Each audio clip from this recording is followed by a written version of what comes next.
Les amis, bonjour. Aujourd'hui, une vidéo sur le générateur Mercure MC950. Donc, c'est un générateur qui va vous permettre, en cas de coupure de courant ou dans des zones où il n'est pas desservi par l'électricité, d'avoir une petite autonomie électrique. J'ai bien petit, 750, ça vous permet de faire fonctionner les frigos, congélateurs, un petit chauffage d'appoint, je vous dis bien un tout petit chauffage d'appoint. L'électricité qui va vous permettre aussi d'avoir une télévision, radio, éventuellement éclairage. Si vous avez besoin d'avoir un spot, maintenant comme on est sur de la LED, on peut avoir des très grosses puissances au niveau spot extérieur.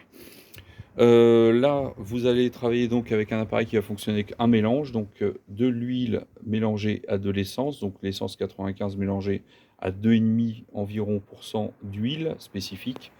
Donc moi j'avais eu ça à l'époque où j'avais acheté ma tronçonneuse et ma débroussailleuse thermique, donc c'était le cadeau qui était fourni par Bardal.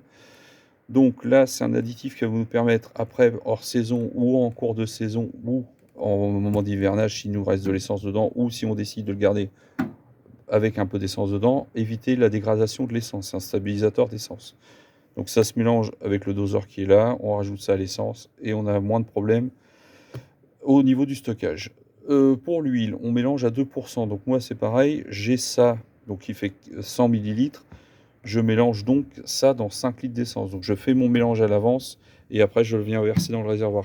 Évitez de mélanger votre essence et votre huile directement dans le réservoir. Le souci que vous allez avoir, c'est que vous allez avoir soit un mauvais mélange, donc vous allez avoir trop d'essence, donc ça risque de serrer votre moteur, ou alors vous allez avoir trop d'huile et vous allez avoir à ce moment-là une fumée énorme au niveau de votre groupe. Donc là, il fait 92 décibels. Il est fourni, donc je vous le dis quand même, avec un petit tournevis qui est là. Donc tournevis réversible, cruciforme et plat de l'autre côté, donc dans le manche, ça se démonte. La clé à bougie. Moi, j'y ai adjoint en supplément une petite clé à tube en 10 et une clé mixte en 10 qui nous permettra de démonter toute la visserie et le dépanner éventuellement sur place très rapidement. Petite chose aussi, j'ai un petit Colson qui est là.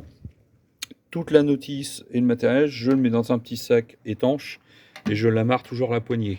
Au moment de l'utilisation, évidemment, je le décroche de façon à éviter que ça vienne sur le pot d'échappement parce que ça risque de fondre et faire du bruit aussi. Donc au niveau démarrage, c'est très simple. Vous le mettez au niveau ici off, tout moins on, off on. On met le starter à fond. On met l'essence avec le petit clapet qui est là au droit, donc il va descendre vers le bas, donc l'essence va descendre. Là, je vous coupe 2 petites secondes et je vous reprends avant l'avoir démarré. Voilà, donc il est démarré. Il faut voir qu'il ne fume pas. Donc ici, vous allez avoir donc la prise pour le dos d'appareil, le petit disjoncteur. Donc une fois qu'il est démarré, vous ramenez le starter ici, de façon qu'il stabilise son régime. Voilà, il ne fait pas très bruyant, il fait un peu de bruit évidemment, mais à 3-4 mètres d'une habitation, il faut le mettre assez loin. Jamais, pareil, j'arrête, jamais utiliser un générateur dans un local fermé, toujours le mettre au loin et en évitant d'avoir aussi des émanations qui retournent dans la pièce, parce que là, vous risquez de gros problèmes.